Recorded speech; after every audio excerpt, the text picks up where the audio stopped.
Buenos días a todos. No voy a decir que agradezco a Antonio que me haya encargado esto, pero sí que es un placer estar aquí con tan buena compañía, en una mesa en que, gracias a Jesús, que no creo que sea ingeniero, pone un poco de orden en esto, porque aquí hay demasiado ingeniero todo junto, aunque algunos no hagan ostentación de su condición, lo son. Y la sala llena de ingenieros también. Y está bien que los ingenieros hablemos de estas cosas y a mí me gusta estar aquí. Elogio de la transición es un libro que está bien y que se lee bien. Yo creo que eso es una gran propiedad en un libro de estos. Se lee cómodamente, se lee a gusto, mantiene un buen equilibrio, un acertado equilibrio entre los detalles, entre la línea argumental, el hilo conductor, en la mejor tradición periodística, y eso hay que agradecérselo a Antonio.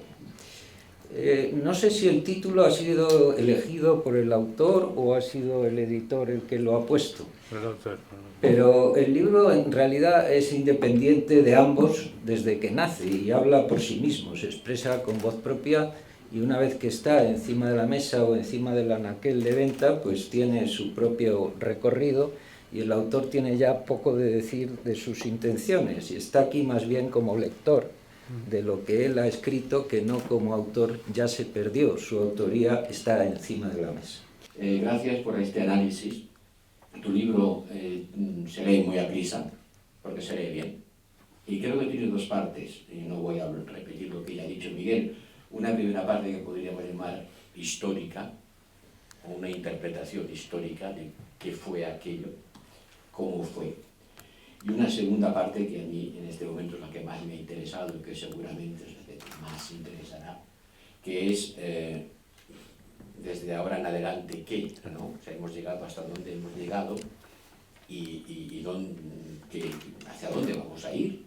Y el análisis que haces de las propuestas de los distintos partidos políticos, sobre todo después de haber visto, como supongo que habrán hecho ustedes la mayoría, el debate de ayer, pues tiene especial relevancia y actualidad, porque marca los distintos escenarios posibles en función de las propuestas que se nos hacen, ¿no? Yo tampoco creo que vaya a haber una segunda transición, así con esta expresión tan majestática, ¿no? Transición, la palabra transición implica un recorrido desde A a B, ¿no? Transición de dónde hacia dónde, cuáles son los puntos de partida y de llegada.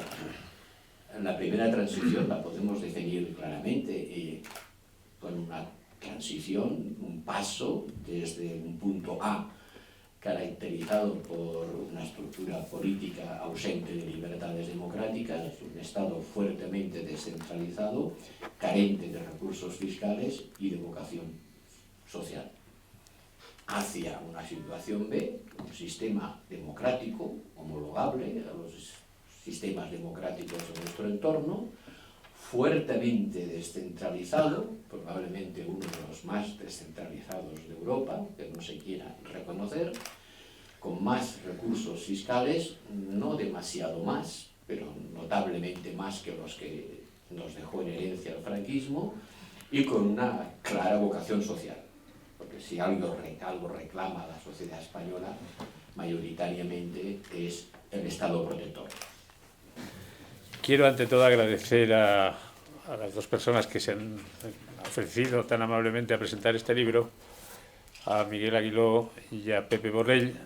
Efectivamente, esto parece un festival de ingenieros, pero yo creo que la gracia no está en que seamos ingenieros, sino en que tenemos todos una parecida mentalidad analítica, ¿no? Que eso también lo debe dar la ingeniería. La ingeniería, yo no sé si enseña a hacer obras públicas, porque la verdad es que yo he hecho bastante pocas. Me limité a trabajar 2 o 3 años en la profesión y después ya me fui por otros derroteros. Pero lo que sí te da es una cierta capacidad de raciocinio, una mentalidad analítica, una manera de pensar que ayuda pues a entender quizá con cierta rapidez lo que está pasando en otros ámbitos, ¿no? Bien, a la hora de las gratitudes voy a ser muy breve porque creo que no podemos perder el tiempo, es ya tarde y todos ustedes tendrán que comer. No quisiera olvidarme de la editorial ACAL, o de la colección Foca de ACAL, porque además de lo que ha dicho Jesús Espino, se daba la circunstancia de que ACAL acababa de publicar, por decirlo así, a la competencia. Es decir, mi libro va en una determinada dirección y acababa de apoyar a la dirección contraria. Allí ha escrito Pablo Iglesias sus últimos libros, ¿no? Entonces, yo me considero obligado a explicarles a ustedes muy sucintamente el por qué he escrito yo este libro, que les iluminará bastante sobre lo que encontrarán cuando lo vean. Y la ilación argumental, que es muy simple, es la siguiente. España está en este momento en una encrucijada complicada, difícil, compleja, ¿no? En lo político y en lo económico. Bastante más compleja de lo que probablemente veamos en el día a día. En concreto, este país, y anoche no se dijeron esos datos estadísticos que yo voy a dar ahora, se ha empobrecido en una medida gravísima, en una medida que yo creo que es digna de una singular preocupación. España es, con Grecia, el único país de la eurozona cuyo Producto Interior Bruto es todavía inferior en el 2015 al que teníamos en el 2007. En ese plazo de tiempo en el que había una crisis que se nos decía que era global, es decir, que nos afectaba a todos, no todos hemos padecido ese empobrecimiento. Se da el caso de que de los 3 países rescatados, Portugal, Irlanda y Chipre, uno de ellos, Irlanda, ha crecido en el periodo que va, en la década que va de 2007 a 2016, el 20%. Y ya no digamos fuera de los países rescatados. Por ejemplo, Francia ha crecido entre 2007 y 2015 el 22%. Y Alemania también. De tal manera que Alemania tenía en 2007 un Producto Interior Bruto que era 2,4 veces el español y ahora es 3 veces el español. Es decir, el empobrecimiento es objetivo y es gravísimo, ¿no? Entonces esto ha repercutido en una diferencia de calidad, de nivel de vida entre España y nuestros vecinos, tanto de la eurozona como de fuera de la eurozona, muy singular. Eso por un lado. Después, por otra parte, la salida de la crisis se ha conseguido después de enviar al paro al 25% de la población de este país, con una serie de medidas que han producido la proletarización de 3,5 millones de ciudadanos que estaban en la clase media y ahora ya no forman parte de la clase media. Tenemos en este momento, entre los casi 5 millones de parados, 3 millones de personas que llevan más de un año parado, pero es que tenemos 1,4 millones de personas que llevan más de 3 años parados, los parados de muy larga duración. La formación no funciona, es decir, que los parados que llevan más de 3 años parados pues pueden darse por cierto que van a seguir parados el resto de su vida, es decir, porque no van a tener manera de acceder al mercado laboral. En este momento hay 720.000 hogares que no tienen ingresos y casualmente son los mismos hogares que no tenían ingresos en 2007, es decir, que no ha variado esto, no hemos sido capaces de modificar esos datos. Los jóvenes menores de 40 años, bueno, hay una cantidad de estadísticas que explican la situación de los jóvenes menores de 40 años, ustedes las ven en los periódicos en cada momento, pero sí hay un dato significativo, que es que el volumen de la mano de obra, la población activa de menor de 40 años ha decrecido en España en 3,5 millones. Lo que quiere decir, primero, que muchos jóvenes en edad de trabajar se han ido de España y que la pirámide, o sea, la curva demográfica, está flaqueando por la parte joven, es decir, hay menos jóvenes y más gente mayor trabajando, ¿no?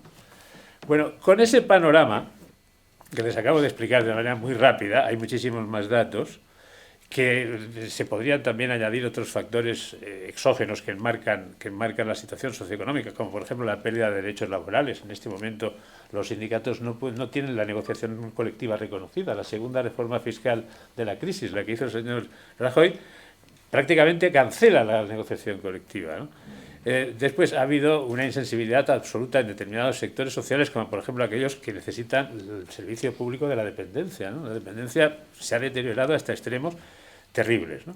Bueno, entonces estamos en una situación degradada como la que les acabo de explicar, agravada con una corrupción sistémica que ha alcanzado una magnitud que sería pintoresca si no fuera dramática, ¿no? Es decir, los grandes partidos están absolutamente enfangados en esta situación de corrupción, de eso sí se habla anoche en el debate, y agravada con una serie de medidas que podrán haber respondido a la racionalidad política, pero que son evidentemente discutibles, como por ejemplo el gran recorte de Zapatero en 2010, un gobierno socialdemócrata que de repente, porque le llaman por teléfono desde Alemania, hace un recorte de 15.000 millones de euros, el mayor de la historia, ¿no?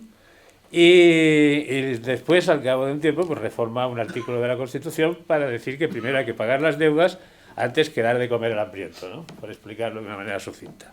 Bueno, llegamos a ese punto y evidentemente el sistema empieza a ser cuestionado.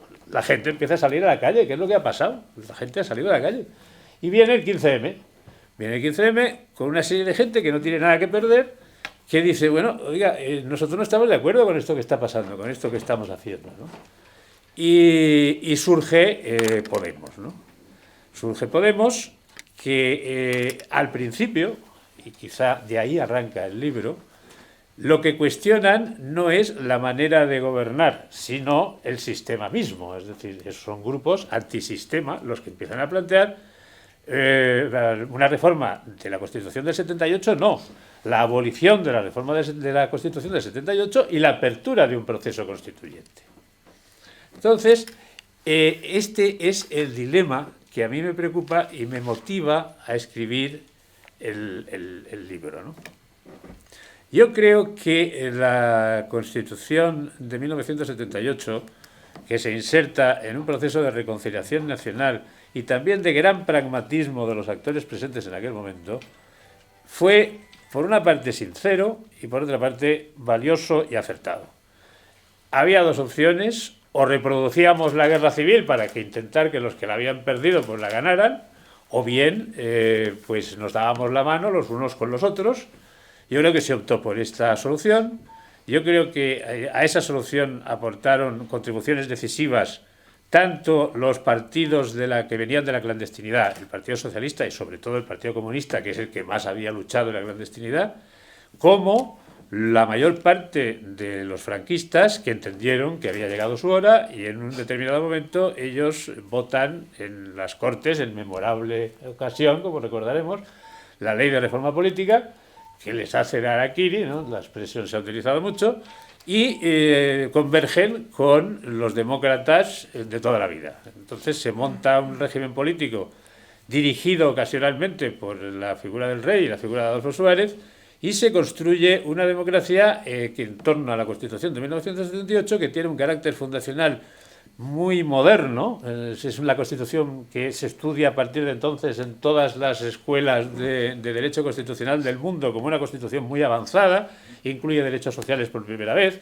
Es también una Constitución confusa en muchos aspectos porque se metió mucha gente la mano y porque había que conceder, en fin, había que satisfacer a demasiada gente para que se sintiera representada en aquel texto.